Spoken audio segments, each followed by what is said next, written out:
What a show that was. Hello, and welcome to this AEW Full Gear 2021 results and review.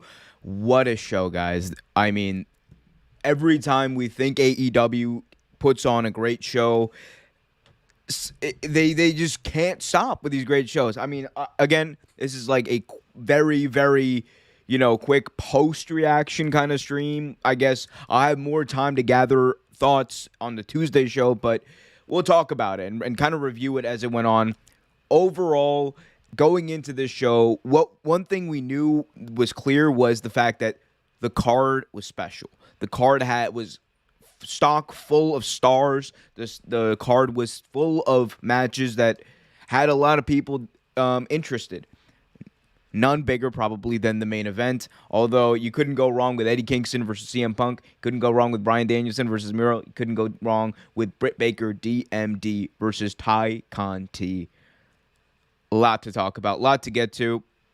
Let's just start with the pre-show match, the buy-in match, I should say. It was Thunder Rosa and Hikaru Shida taking on Nyla Rose and Jamie Hayter. This was actually a really good match, and you know, I thought it was actually the way it was built up more, I think, even like in the 2 minutes during the entrances on commentary than it was the entire time before the show, which, again, I mean, these are four amazing performers. This match arguably probably could have taken the place of another tag team match that we'll talk about on the main show, but one thing coming out of this I really learned was that Thunder Rosa and Hikaru Shida could very well be a tag team to be feared in the coming future. I mean, if AEW ever gets a women's tag team title belt, Hikaru Shida and Thunder Rosa, I think, should be in consideration to be in that line of champions because they looked amazing. They were very much in sync in this match. You could tell that Thunder Rosa, she was getting the crowd into it. Hikaru Shida obviously always gets everyone into it because she is arguably one of the best performers in the entire world right now. But it was an interesting match. I liked what Nyla Rose was doing on the outside, attacking both of the competitors, Thunder Rose and Hikaru Shida on the outside. Really good match. And I thought, honestly, of the two kind of lazily put together tag team matches there were on this show, this was the better one. I thought this was great, hard-hitting, fast-hitting, and got everyone over. It got everyone over. Thunder Rosa and Hikaru Shida won via pinfall in 12:32. Moving on, let's go to the match that kicked off the show. Pillar versus Pillar. MJF versus Darby Allen. What a show. What a match it was. Yes, Big Ticket in the chat is right. What a show. This was... It's weird. This wasn't the match that I would have gone with opening the show. But to be honest, I don't think they went wrong here. This was, for me, if we're talking about in-ring match, the one that had me glued to my seat the entire time, this was it. MJF versus Darby Allen is a money feud, money match. This had me hooked. This had me, by everything, honestly. I'm still trying to process all of my words right now, but this was just an awesome match. I loved the spot where they did the cradles going on forever. They started rolling each other around. Neither of these two wanted to give it up. Sting came out to take out Wardlow and Shawn Spears, who were trying to interfere with the match. You also had the ending spot, obviously, that has some people up in arms with MJF taking the Dynamite diamond ring out of his tights and hitting Darby Allen. And then, like he said, finishing him off with a headlock takedown. 1, 2, 3. Maxwell Jacob Friedman won this match in a very entertaining 22:06. This was not the moment of the night, but this may have been the match of the night. And considering the fact that how young these two are, they proved their own storyline right. These are the two pillars of this company. These are two of, I should say, the pillars of AEW. I mean, the match they had with all the pressure behind it, knowing that Hangman's big moment was coming up, knowing that Briandanielson and Miro was coming up, knowing that CM Punk and Eddie Kingston was coming up, knowing that knowing that Dr. Britt Baker DMD versus Ty Conti and all these other great matches, hard-hitting, fast-moving matches were coming up. These guys went out there and told a story. They had a great match, and most of all, they stole the show. So, amazing match. I mean, look, I don't know what Meltzer is going to give it. 50 stars. I don't care. Again, amazing match. Like, MJF, Darby Allen. If I'm them, don't end this feud. You know, especially you got a way to kind of continue it with the shenanigans at MJF, you know, as he always likes to do, the shenanigans. You got a way to continue it. I would say keep going with it. This was match of the night, in-ring match of the night for me, and it was an extravaganza. It was everything. I loved it. Let me know what you guys think about it in the chat. But man, oh man, like they stole the show. They like MJF was right. These are two of the pillars of AEW. Moving on, we had the Lucha Brothers taking on FTR. It was the AEW World Tag Team Champions versus the AAA World Tag Team Champions for the AEW World Tag Team titles. And really good match, really good story told with FTR trying to pull their shenanigans as they always do. Of course, they're part of the Pinnacle, along with MJF. They love them some shenanigans. So, really entertaining match. It was interesting to see how these two styles would clash because I was really interested because, you know, the Lucha Bros are very much known for their high-flying offense, their very shocking offense. FTR, they're not known for that. You know, fists, not flips, baby. So it was interesting to see how these two would mesh, and they meshed perfectly. I loved this matchup. You know, Rey Fenix did just an amazing. I don't even know what to call it. It was just standing on the ropes, moving around. I don't know. This Rey Fenix, Tony Khan. I tweeted this out earlier. Tony Khan, listen to me. If you can hear the sound of my voice, sign Rey Fenix to a lifetime contract. Rey Fenix is the most entertaining performer in the ring in the world. What this guy can do, there's not a lot of people that can do, and especially when you got dogs like Dante Martin coming up, when you got dogs like Danny Garcia, when you got dogs like Leo Rush coming up, man, oh man, you want them to be paired up with a guy who has this kind of ability too. So please, please, please, Tony Khan, anyone in AEW, if you can hear the sound of my voice, sign this man to an unlimited money. I don't care what you have to do. This guy is the future of pro wrestling. He's the current day. He's the present of pro wrestling as well. But Lucha Brothers won this match after, again, some shenanigans that actually went wrong for FTR. FTR, they, as they did before, they put their lucha masks on, the green lucha masks, and they switched places. And it ended up being that I believe it was Cash Wheeler. Cash Wheeler was actually the illegal man, but because he had the mask on, the ref thought it was Dash. It was Dash or Dax. Sorry, Dash and Dax. I don't care. Dax. He thought it was Dax. Anyway, the illegal man was actually pinned, but because of the mask, no one could tell. Lucha Brothers won and retained their titles in a very entertaining match. Really good in-ring work from these two. I want to see this continue. I really want to see this continue.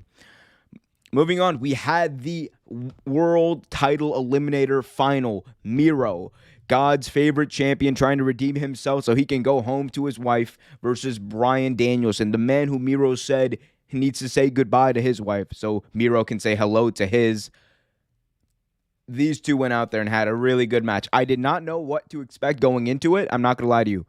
I expected it to be good, but I was also kind of at the point where I was like, you know what? I don't know what kind of style these two are going to work. It's going to be interesting to see, and boy, was it interesting to see. These two beat the ever-living crap out of each other. Brian Danielson is a wrestling machine. Miro is an absolute monster, and they both proved both of those things in this match. Brian, I believe, Brian got the win in this one after a guillotine DDT. And wow. The story with them working on Miro's neck, with this huge monster having a actual flaw that people are exploiting. It's very smart.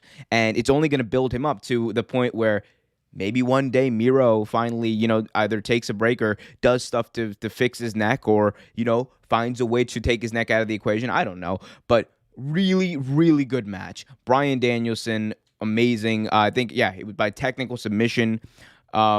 And Brian Danielson, that's what this means is Brian Danielson will be the #1 contender for the AEW World Championship. Who will he be facing? You probably already know, but we'll get to that in just a second. I thought Miro was going to win. I'm not going to lie to you. I thought Miro was going to win, but Brian Danielson is the best technical wrestler alive. So why not have him wrestle for the title? What can go wrong? Absolutely nothing. Speaking of what can go wrong, Falls Count Anywhere match. A lot did go wrong, but in a good way. Christian Cage and Jurassic Express. That's Christian Cage, Lucha Boy. Christian Cage, Jungle Boy, and Luchasaurus taking on the Young Bucks and Adam Cole, baby. Falls Count Anywhere match. This was freaking insane. They were fighting on the ramp. They were fighting on the outside. Luchasaurus took some of the stiffest, hardest V-triggers and super kicks I've ever seen. At one point, the Young Bucks and Adam Cole, they put on knee pads that had thumbtacks attached to them. My God, those guys are insane. They hit Luchasaurus with it. And then after a while, Luchasaurus did a... I don't want to... Okay, this is... I don't know how to put this. Guys, I saw a dinosaur do a shooting star press onto 4 people off the ramp. This match was so entertaining, so much happening. This whole first hour, the entire first hour of this show was, I want to say some of, if not the best wrestling I've seen out of any hour of any event anytime this year.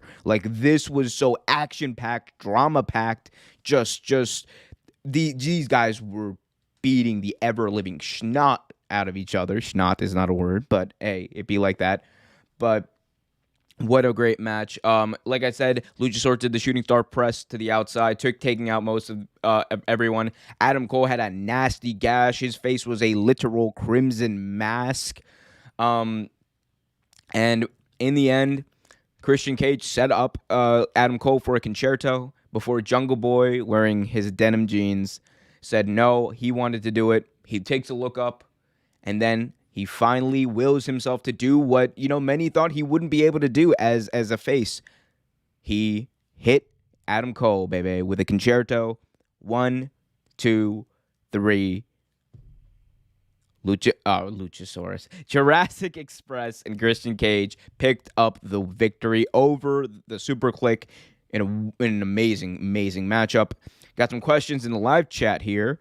Ryan Woodridge says, "Hi, bro. What are your thoughts on Odell signing with the Rams, not Green Bay?" Very quickly, they need him. Ryan Woodridge also asks, "Hi, bro. Your thoughts on Roman versus Woods on Friday?" Good. I'll go again. This is an AEW kind of review. I'll go into those types of stuff on the show on Tuesday. So check out Real Take Wrestle Talk on Tuesday live here on the channel. Be sure to hit that like button, subscribe, and hit that notification bell so you get notified whenever a new video is released. Anyway, so moving on. This was, again, a great match. Again, this kind of put together the hour I was talking about, the hour of just amazing, impeccable wrestling. Some of the best I've seen out of any hour of any show this whole year. Next, we had the very definition of can they coexist? Pac and Cody Rhodes taking on Malachi Black and Andrade Alidlo. One thing we found out here is that no, they cannot. So the story of the match was the fact that none of these people could get along with each other. They really played up the Hollywood Cody thing in this match. Cody Rhodes got absolutely booed, and I love what AEW is doing with it. They're cool. They made Cody's pyro more obnoxious. They made his strut to the ring more obnoxious. They made the way he worked this matchup more obnoxious. And I love how he's just oblivious to all of it. It is amazing. Hollywood Cody Rhodes for the win. Again, the story of this match was pretty much, can they coexist? Again, they did not. And there was a point where Pac was trying to get the tag over to Cody Rhodes after he had been in there for a while. And Cody was just taking his good time on the outside, nursing his injury, and it was just amazing storytelling. Pac was pissed. Pac ended up accidentally hitting Cody with a suicide dive on the outside. And there was a spot where Cody had, I believe it was Andrade El Idolo in the figure four, and then Pac tagged himself in and did a splash off the top rope, which Cody didn't seem to be happy with. So this could be ending with a feud between Cody and Pac down the line, which please, please, please give it to me. Malachi Black and Andrade El Idolo actually picked up the victory in this match. Pac and Cody picked up the victory in this match after Andrade got hit with Pac's finishing move off the top. Really fun match, you know. I mean, this was kind of a little bit of a like the first hour of the show was such a high. This was like maybe a little bit of a step down, but it was more so a storytelling match. That's really what happened here. It was more so a storytelling match. Anyway, let's continue with this show and talk about the first of our two world title matches. Dr. Britt Baker, DMD, taking on Tai Conti. I loved what I saw from Tai Conti in this match. The going into this, you know, the people who know booking and know wrestling trends, it was kind of obvious that Tai Conti was not going to win because they're working towards a end of the line feud between Britt Baker, Thunder Rosa. But Tai Conti in this match, people were asking, can she hold her own? Can she hold her own? Tai Conti went out there and performed great in this match. Anyone who questions that, whether or not Tai Conti is a big time player, question no longer. She held her own. She controlled a lot of this match, and I loved what I saw from her. She did a moonsault off the top rope onto the outside, onto Jamie Hayter and Rebel. She had some great offense on Britt Baker, and ended up being a very, very interesting pinfall. But I thought the shoulder might have been up. I didn't get a chance to see it the second time, but I thought her shoulder might have been up. But maybe they're continuing the feud. Maybe that's why. But really good match here. I loved what I see. Dr. Britt Baker, DMD, amazing as always. She is like just as confident, I think, as like Kenny Omega in her role as world champion. And she looks the part. She feels the part. She acts the part. She is the part. And you can't do it better than DMD right now. I honestly want to see another match between these two. I'm not going to lie to you. Whether they do it, you know, at like maybe a Winter is Coming special or maybe a New Year's Bash, the first Dynamite on TBS, I want to see these two like go at it again because I think it could main event a show. I genuinely believe this could main event, a Dynamite or who knows, even a pay-per-view down the line because Tai Conti was like the most improved wrestler of 2021. Britt Baker was the most improved wrestler of 2020, and they're only going to get better. Like, that is what I loved from this match. And there's so many ways you could go here. Maybe Britt Baker does now a little bit of a feud, maybe a match with Anna Jay, who a lot of people want to see wrestle. Maybe she goes off, or maybe there's like a tag team match build up between Jamie Hayter, Britt Baker, and Tai Conti and Anna Jay. There you go. That'd be an awesome match. So again, possibilities are endless here, and I'm excited for all of them. Continuing, we had arguably the biggest blood feud on this entire card, CM Punk defeating Eddie Kingston here in an 11-minute match. You might wonder why it was so short, because these two just got right to the action, which is exactly what you wanted here. They built this up to be a blood feud. So if it got to a point where they just got into like, a test of strength or locked up to begin the match, people would have been pissed. No one would have bought it. Before the bell even rung, Eddie Kingston hit Punk with honestly, it was a sucker punch, knocked him out to begin the match. Punk got up eventually, and these two just brawled for almost the entirety of the match. It was not a wrestling match, just like Eddie Kingston wanted. It was a fight. And boy, oh boy, did these two go out there and fight. My God, Eddie Kingston and CM Punk beat the ever-living crap out of each other. I truly believe that Eddie Kingston wants to murder CM Punk. That is how I felt about this match. And it was just amazing.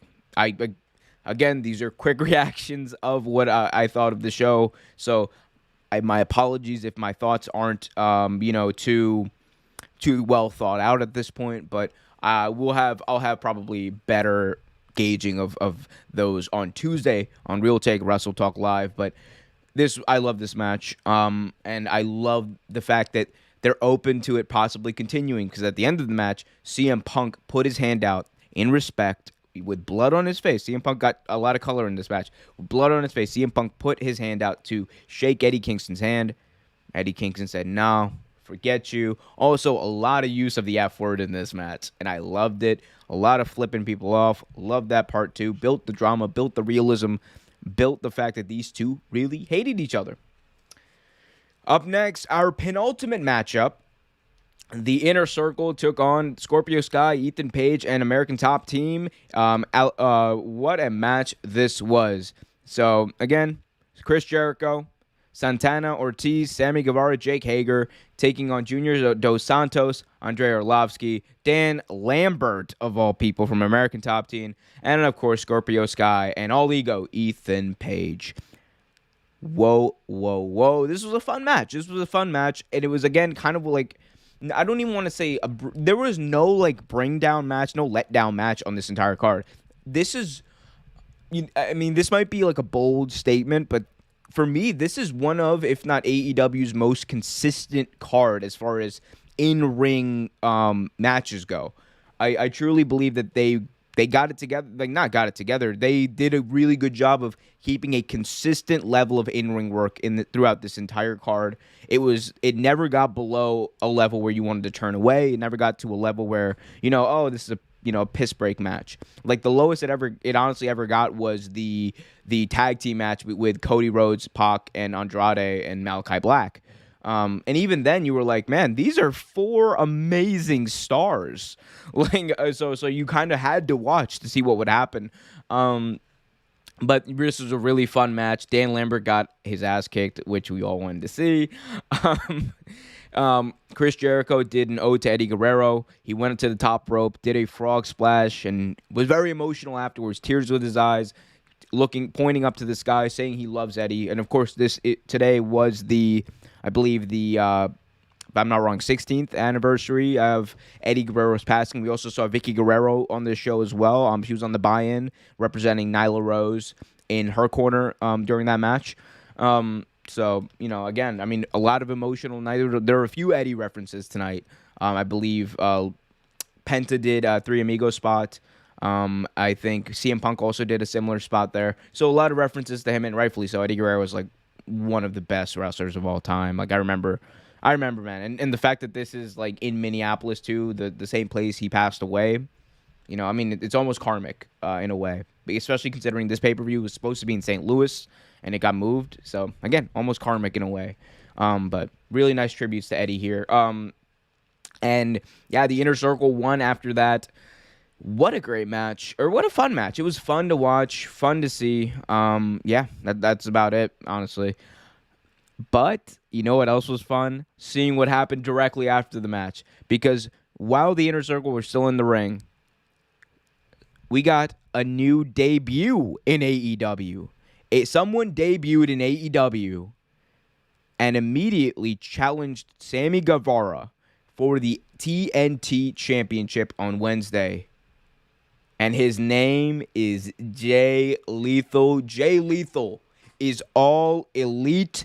What a freaking big deal. What a big signing for AEW. We were wondering when these Ring of Honor signings might start to happen. A lot of people said, they're probably not going to start until after Final Battle in December.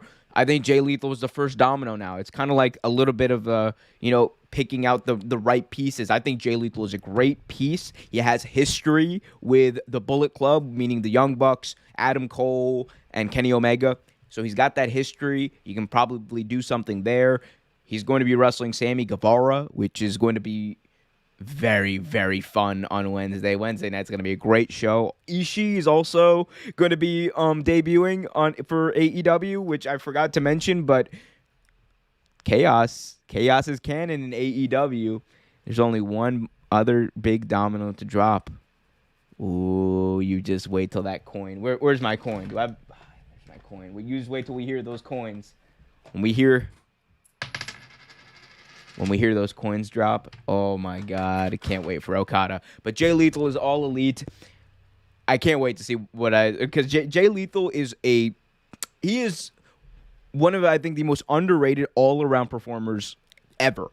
This dude is just absolute money. Like, almost nobody can touch him on promos. In ring, he's great. He has that extra third, fourth, fifth gear that, I like to talk about when I'm gauging talent. I like to say Brian has like that fifth gear. Every time you think the match is just about over, they flip it into another gear, and they flip it into another gear. This guy has that gear and then some. Just watch what he has to do in AEW. I promise you, if you're not familiar with Jay Lethal, you soon will be. But Jay Lethal, All Elite, what a time to be a wrestling fan. What a time indeed, because our main event for the AEW World Championship, it has probably been the longest built feud in at least modern wrestling history, almost 2.5 years. Farther back than that, even if you want to count when the Young Bucks said that Hangman Adam Page is a guy you can build a company around. That's how this whole thing started. The Young Bucks said when they brought Adam Page into the Bullet Club that this is a guy you can build a wrestling company around, and they did just that. The first press conference in AEW history, which they reference, Adam Page had this amazing intro where he rode a horse down the street to the Target Center, and on the screens on his way, they showed all the big moments in his career. They showed the press conference where he said, "I will be the AEW World Champion." Then they showed the moment where he held Nick Jackson. He held him back so he wouldn't win the title. Then they showed the moment of Kenny Omega beating Hangman Adam Page, which are just these nuggets of hints of just how long this story has been going on. It's literally been before the inception of the company. Hangman Adam Page comes in there and fights Kenny Omega. And this was a great match. There's like sometimes where like I think people want a match to be so good, and I think that's like kind of what I felt. I wanted this match to be great, and I wanted the moment to be great, and I was very scared that it wouldn't be. It's worth to note, for people who were watching it, you would have noticed by now the crowd they weren't dead, but they were pretty gassed. They were tired. You could tell they were tired. And I think it has to do with a few things. It has to do, I think, a little bit with, maybe the market. It mostly, I think, has to do with the pacing of this card. There was a lot of action. There were a lot of great matches, a lot of high highs, not many low lows. And I think the thing that happens when that occurs is the crowd gets tired easier. And maybe AEW needs to really work on that, because you could argue the crowd probably needed to be a little more alive for this match. But regardless, if you're watching the in-ring action, this was awesome. This was absolutely awesome. Kenny Omega, Hangman Page not only went out there, had a great match, they told their story. And they told their story in almost a perfect way, with Kenny Omega, hitting trying to hit a buckshot lariat on Hangman Adam Page. Hangman Adam Page hitting Kenny Omega with the one-winged angel, only to have Kenny Omega kick out. And after that, with Don Callis knocked down, with a new referee and Aubrey Edwards there, the Young Bucks come down. Matt and Nick Jackson make their way to the ring.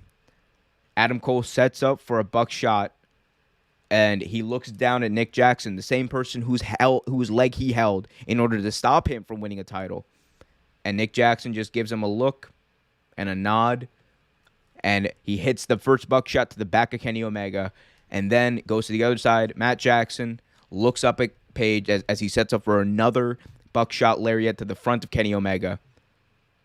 Looks up at him, nods. Hangman Adam Page hits the buckshot lariat. Finally. 1, 2, 3. Hangman Adam Page, with the Dark Order lifting him up on their shoulders, is the new AEW World Champion. Sometimes wrestling is easy, and wrestling can be fun and entertaining, and you can have these feel-good moments. This is something that many wrestling fans, including myself, anyone who's paid attention to AEW since the beginning, have been waiting for. And it's okay. It's okay if, maybe someone doesn't know the entire storyline. AEW did a really good job of hinting at it. They did a good job of talking about it. They did a good job of putting it in the promo package. And the wrestling kind of spoke for itself, if anything else. This was... It might not have been like the match of the night. I would still probably give the edge to MJF Darby Allen because that was just so great. But there's not even a moment that was close to this tonight. The Hangman Adam Page finally winning the world title was just amazing. I don't care if the crowd wasn't as hyped as they probably should have been. I don't care about that. I care about this story finally having a happy ending. You can have happy endings in wrestling, people. It's okay. It's okay. There's a huge horizon out there. Hangman's not going to be champion forever. We know that. But to see him finally lift it up, it's just great. I mean, especially after the year Kenny Omega's had, the dominant year Kenny Omega's had, becoming the belt collector, becoming the world champion in like almost every other wrestling company. Like, just amazing. Just amazing. I thought, again, this was probably AEW's most consistent card as far as in-ring action goes. The moment of Adam Page really puts this over the top. Like, regardless, it's going to be a historic pay-per-view. But AEW just it's this thing. They just keep knocking it out of the park when it comes to these big shows. And I love the fact that they're just quarterly shows because that allows you to kind of build up these 10-match super cards and just go full on. Again, maybe some tweaking, maybe add one match in there to just kind of bring people down, bring the crowd down, have them rest, and so they can be ready for that big main event moment. But great show here. Let's get some questions. Again, guys, put your questions in the chat. Hit that like button, subscribe, and hit that notification bell so you get notified whenever one of our daily videos are released. If you're listening on Apple Podcasts or Spotify, be sure to hit the follow button and leave us a 5-star review. Ryan Woodridge in the chat says, "Hi, bro. Will AEW bring Edge back next year when Edge retires?" I don't know. Edge's contract situation, I don't know that specifically. If it's up in 2023, then maybe he'll come in, do something with Christian. I could see that. But he's also, I believe, a little bit of a homer when it comes to WWE. But one thing I know in the wrestling landscape nowadays, the only thing that's for sure is that nothing's for sure. Ryan Woodridge also asks, "Hi, bro. Keith Lee signs with AEW. Will Triple H retire from WWE soon?" Keith Lee signing with AEW, maybe. That's very possible. If his health is there and, after his 90-day no-compete, that's possible. Triple H retiring from WWE, not a chance. Absolutely not a chance. He will never. He is married to basically the one of the key executives of the entire company, also the daughter of the founder and CEO. Yeah, not a chance that Triple H retires from WWE. Not a chance. His role might be more diminished. He possibly could not be the successor. I think that's definitely true. I think Triple H might be out as far as the successor, as far as, making those final wrestling decisions instead of Vince McMahon whenever Vince is done. But he's not leaving. Triple H is never leaving to go to AEW. For anyone who's wondering, it's. I know I just said that the only thing that's for sure is nothing's for sure. There are a few things that are for sure. There is almost no universe where Triple H goes to AEW. There's no universe where he leaves WWE. He is a WWE guy. He is Vince he's married into the family. There's no way. Oh, I just moved there. There's no way. There's absolutely no way. But yep. Anyway, AEW put on another fantastic show with arguably one of, if not their most emotional moments in company history. Love to see it. The Dark Order celebrating with Adam Page. Amazing pay-per-view. Well done, AEW. Well done to all of the talent who went out there and executed a great show. And well done to all of you listening and watching. Be sure to hit that like button, subscribe, and hit that notification bell. Follow us on Twitter at Real Take Sports. Also, be sure to check out realtakesportstalk.com, our new website, realtakesports, I should say. realtakesports.com. realtakesports.com. I'm going to say that one more time. Be sure to check out our new website, realtakesports.com, for some awesome content. Blogs are going to be posted on there pretty soon. Also, you can reach out to us there, realtakesports.com, facebook.com/realtakesports, Instagram, realtakesportstalk. Until next time, I've been Umar, and keep it real.